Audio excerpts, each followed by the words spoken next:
Uzturlīdzekļi pilngadīgam bērnam. Tēvs par mani maksāja tiesas piedzītos uzturlīdzekļus, kamēr biju bērns. Tagad esmu pilngadīga un tēvs vairs uzturlīdzekļus nemaksā. Es mācos un nestrādāju. Vai es varu prasīt no tēva uzturlīdzekļus?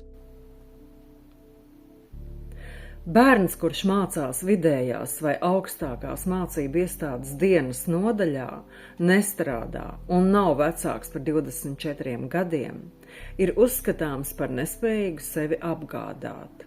Līdz ar to vecākiem ir pienākums uzturēt bērnu.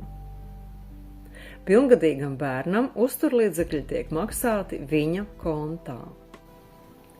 Vai uz pilngadīgu bērnu attiecas valsts noteiktais minimālais uzturlīdzekļu apmērs bērnam? Nē. Piedzimamais uzturlīdzekļu apmērs var būt arī mazāks par valsts noteikto minimālo uzturlīdzekļu apmēru. Lai piedzītu uzturlīdzekļus no vecāka, pilngadīgam bērnam pašam ir jāvēršas tiesā ar prasību par uzturlīdzekļu piedziņu.